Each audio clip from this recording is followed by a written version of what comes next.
good morning or good afternoon, everyone. Thanks for joining us today. We're excited to come together to lead a discussion about responsible tech, what it means for us in our ecosystems, hear from all of you about what it means for you.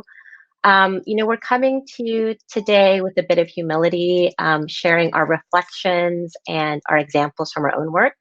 We are by no means the experts, but we're hoping that it'll spark a discussion and a dialogue about the importance of being thoughtful in tech development, acknowledging systemic inequities we see in real life, and thinking critically about how tech can be used as a tool to address those inequities, but also how tech can sometimes exacerbate those inequities. And identifying when tech is in fact the right tool. As we were introduced, I'm Rea Pañares. I'm Deputy Chief of Strategy and Impact at Illuma, a nonprofit social enterprise organization that connects people to services and support through thinking critically about policy and technology. I'm joined by my colleagues, Clare Cady at Single Stop and Elisa Zygmunt at Benefits Data Trust. We have a few slides for you. I'm not sure if they're coming up. Do we want to start sharing? Oh, you can't see them? No. I can't. So I'm wondering if I'll go ahead and get started as we're trying to pull up our slides. So we represent 3 organizations in the Social Tech Collaborative. They're coming up, great. This is a group that came together earlier this year. We're all nonprofit social enterprise organizations. A common thread in our work is that we're all working to leverage technology to improve the way social services are delivered, primarily through public benefit programs that address basic needs like hunger, healthcare, housing, and financial assistance. And we tend to work with state and local nonprofit agencies, some institutions of higher education, to really adopt best practices that are common in the commercial sector, but are also appropriate for the public sector, but might not be readily adopted.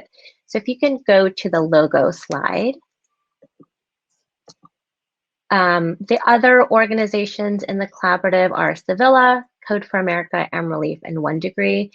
And we've really coined the term social tech to highlight that our work focuses on improving social services delivery and addressing some of the structural inequities and barriers and challenges that people face that are inherent in social services delivery.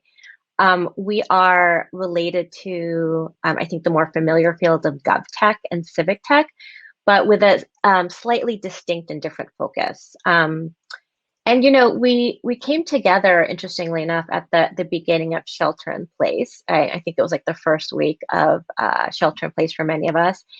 And soon recognized that a useful tool would be some information and resources about how social service agencies that were forced to have employees work from home and shelter in place themselves, but were also dealing with an enormous need, whether it was an increase in need for unemployment insurance or access to healthcare, and needed a way to remotely and safely and electronically serve clients. So we developed what we called the Social Tech Playbook for COVID response.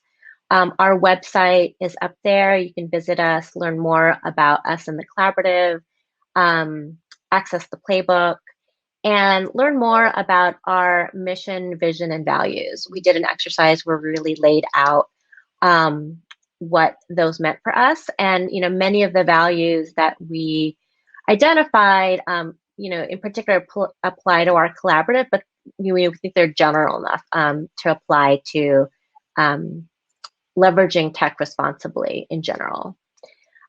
So to get us started today, we see folks are really active in the chat. And we wanted to just start off with a question. When you hear about responsible tech, I think you can conjure up many different ideas for many different people. It's a wide umbrella in terms of a term, but wanted to just get people thinking, like, what does responsible tech mean for you? What does it mean for your ecosystem? What are some thoughts that come up? And Let's get some thoughts going in the chat.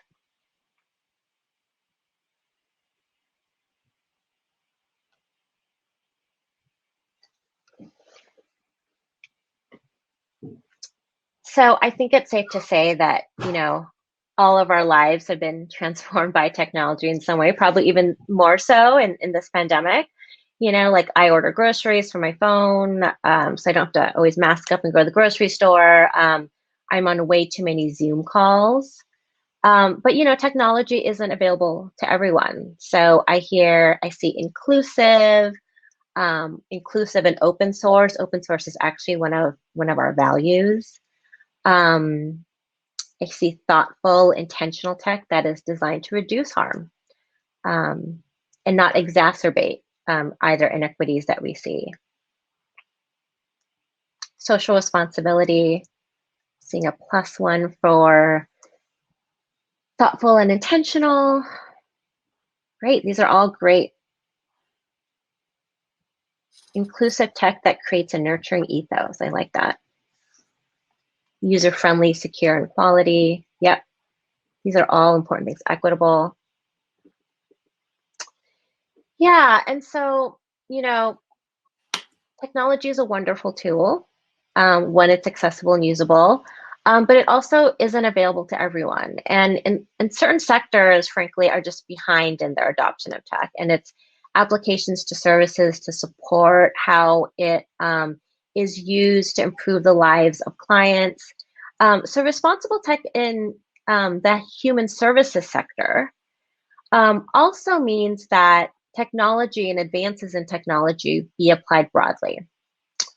It also recognizes that racism and inequities are embedded in systems. One only need to look at the long lines for voting in Georgia, some people waiting as long as 12 hours. That is a systemic inequity. And so responsible tech is about helping to address some of those inequities, but also not recreating inequities we see in real life. And it's about, you know, the careful application of technology, thoughtfully about being accessible to everyone, and just seeing other really great phrases in the chat to address some of those inequities. So with that, I want to turn it over to my colleague, Elisa, to share some examples from her work about what responsible tech means for BDT. Thank you. So just to give you a little bit of a sense of what we do, BDT has used data-driven outreach to help unlock benefit dollars for individuals that cover the cost of food, healthcare, and more. And what does that mean using data? So what we're able to do is identify individuals who are getting one benefit, for example, Medicaid or coverage for healthcare, and compare that with individuals who are already getting the SNAP benefit, which covers groceries. And between the two, be able to identify people who are very likely eligible but aren't yet getting that benefit program. And so then what we're able to do is reach out to them proactively and connect them to an individual who can help them through the application process. So while data is really helpful in finding people who need our assistance, we know it's not perfect. And what we find is that because of the fact that data sets can be biased, we're potentially leaving some people out. So one of the things that we do is really try to be guided by a set of questions that helps us know who we're serving. Who might we be missing? For example, how do people who receive our outreach compare to those with people who maybe are eligible but not already getting benefits? Are they comparable? What about looking at underserved populations? Are we able to help any sort of gaps using our approach? Or are we actually primarily serving a certain number of people, but perhaps not others that we were hoping to serve? And so then the next question we want to ask is, how might we address those gaps? So For example, right now, the example I gave you was about Medicaid. Perhaps there is another group of people that may help us identify individuals who are underserved that we should be considering doing an outreach campaign to. So we should be thinking about other lists that are available. In addition, there are opportunities to connect with partners in our field who are already serving some of those groups, and are there ways that we can connect our assistants so that they are actually able to together collectively provide more comprehensive support for those individuals and families. So the key takeaway here is really responsible tech for BDT means understanding who we're serving, understanding who we're not serving, and making sure that we're taking the right steps to impact the families and individuals who are primarily underserved at the time.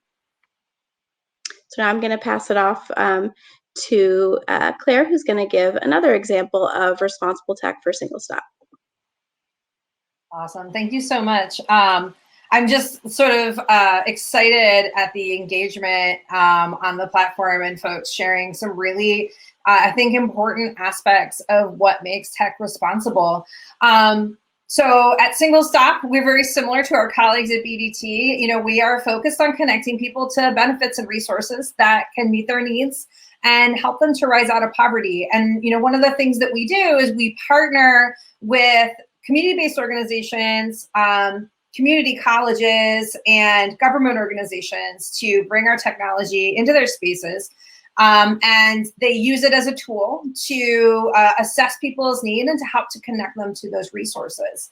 And one of the topics that we had gotten really interested in was the notion of libraries as access points for people in the community who are trying to improve their lives. So libraries being public, being open access, and often being a place where people who are experiencing homelessness, or maybe people who can't afford to have a computer in their home, they can go to that space and utilize that to apply for jobs, or maybe take online classes, or do something that's going to help to improve their lives. And so Single Stop decided, well, what if we could engage in a partnership with a library or a system of libraries to bring our technology in and to help people who are already there, who might be in need, access benefits that could help them out. So we partnered with the New York Public Library. They have 39 sites across New York City, and they serve over 17 million people a year.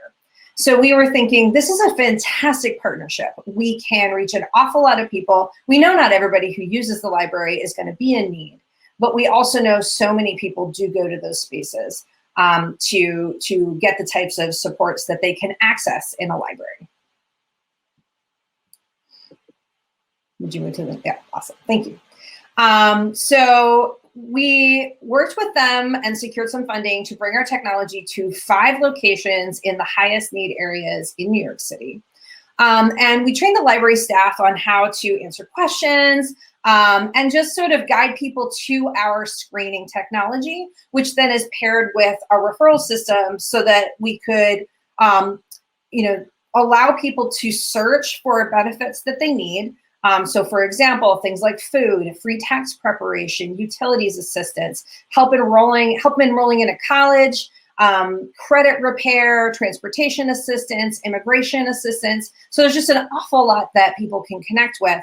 And so the goal was, let's put this in every computer in the library in these 5 sites. And then let's provide sort of outreach materials, bookmarks, table tents, flyers, and try and help people to connect with the screener. And then what they'll do is when they connect with the screener, they'll screen, and then they'll use the referral tool to refer themselves to either the place where they can get that assistance or to one of our Single Stop partners for assistance in things like applying for SNAP or other benefits. So I would like to say that this was a match made in heaven, but it was actually an absolute epic fail. So one of the things that we did was we ran this pilot for 4 months. So we were at 5 sites in New York City. We imagined we were going to be able to reach thousands of people, and we literally had 21 people screen themselves for benefits. So 21 people screened themselves. Out of those 21, 14 were eligible for some sort of benefit. 5 used the referral tool to refer themselves to get assistance, and absolutely none of them went to an appointment. And that was in 4 months of working with the library staff to try and help people utilize our screener. One thing we don't do, and we hadn't at the time collected data on, was how many people started our screener and then dropped off. So that was one of our learnings, was to see if there's some way for us to, at minimum, see how many people are engaging with it. But we really were asking ourselves what went wrong, because when we looked at the census of the people that utilize those 5 sites, and we look at the census of the programs that we work with that are similar, so larger community colleges, some of our CBOs in New York that have incredible reach, we were seeing not just that they were screening lots of people, but we were seeing confirmation rates of 40 to 76%, which means that we've got 0% over here. We didn't even get to the chance to confirm that they got a benefit. Instead, we got to a place where nobody was getting anything at all. And so, what is it that we need to do to compare those? And when we came down on what the major difference was the relationship that people had with the organization. Can you go to the next slide? So what we realized was that the relationship that people had with the organization that they were getting their screening at was critical for people to move forward and to apply for SNAP benefits, to get that Medicaid application in, so that the technology was the tool that we were using to solve the human problem, but it wasn't necessarily the solution itself. And we realized that it was irresponsible of us to just set our technology out in a space and forget about it. The social safety net, so challenging to navigate. And so we started thinking about things like, what is that human-human interaction that's in the equation? If I'm inserting tech into a situation, is it paired with some kind of human-human interaction, or is it truly interaction just with the technology? And I think, working in the tech world, we often want to build tech solutions for things. And the real question is it tech for tech's sake? And so I think that those are some of our key takeaways from this, amazing opportunity that just did not work out the way we wanted it to. So I'm going to pass it over to Rea, who is going to talk about her work at Illuma. Great, thanks, Claire. It's always helpful to hear about programs that work. I think it's even more helpful to hear about programs that failed, or as you called it, have an epic fail, and have that level of honesty and transparency, and really thinking about lessons learned.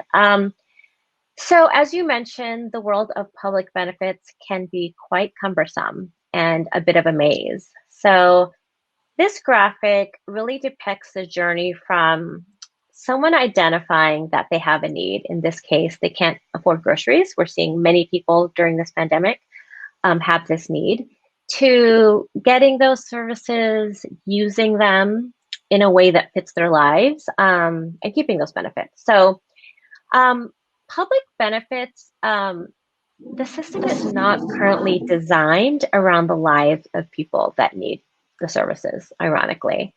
As you can see from this graphic, a typical process has multiple steps, and at each one, people can experience this challenges to really getting what they need. But there are simple tech fixes for this, many of which we're all using, many of which that are applied in the commercial sector, but are not readily as adopted in social services. And as I said at the outset, Illuma works really at this intersection of policy and technology, which we think go hand in hand with many of these fixes. So one example of a barrier is people who receive public benefits are often required to provide information or sign documents or be interviewed in person. So once they've prepared their application, they go to the next step of having to either do an in-person interview or sign documents in person.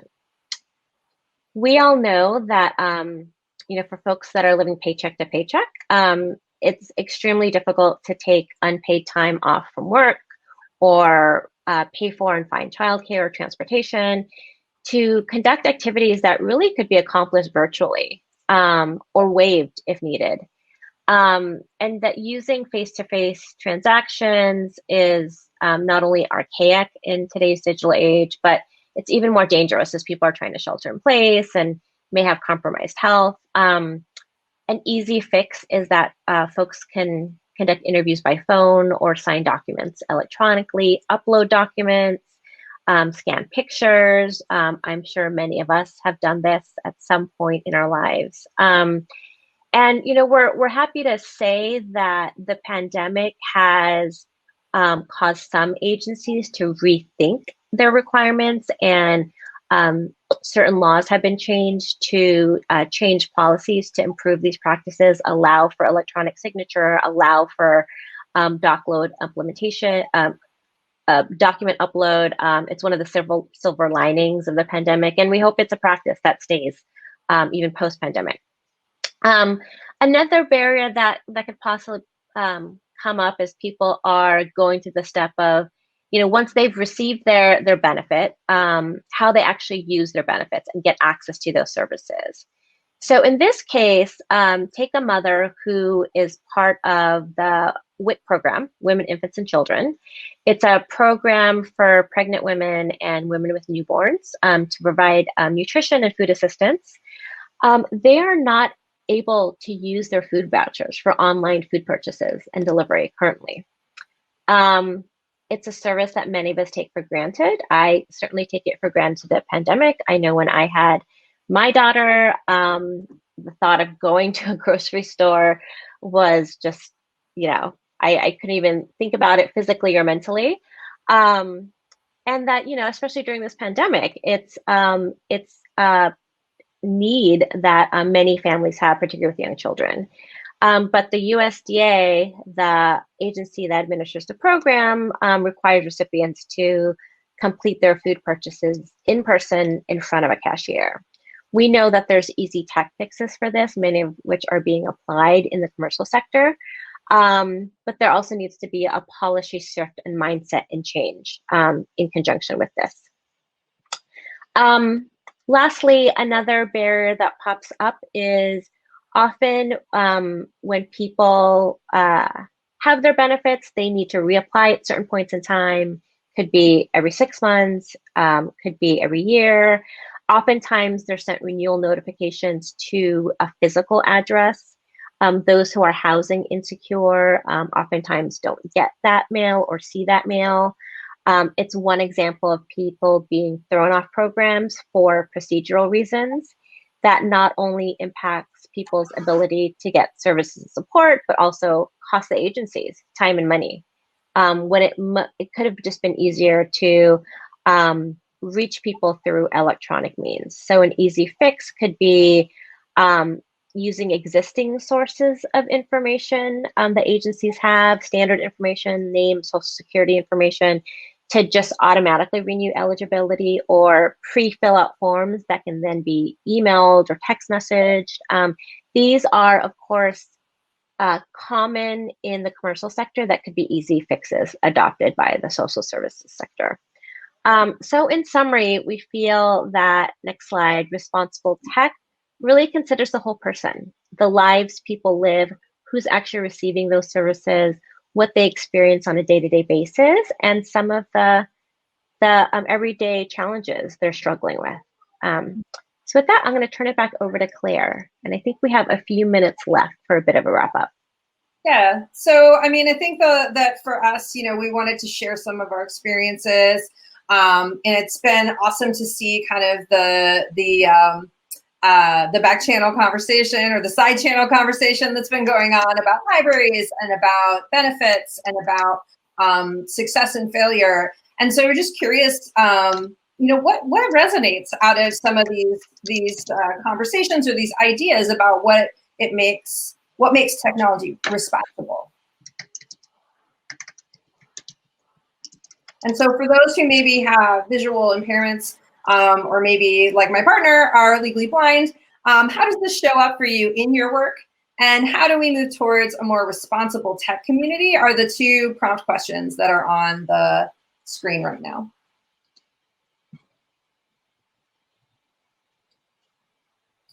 And I see that we're at time as well. So we may have to leave these with you.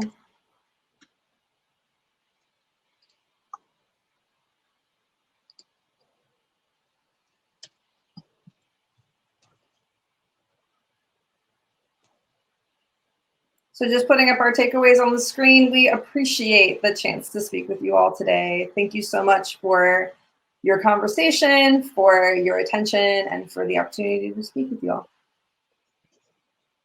Thank you. Thank you, everyone.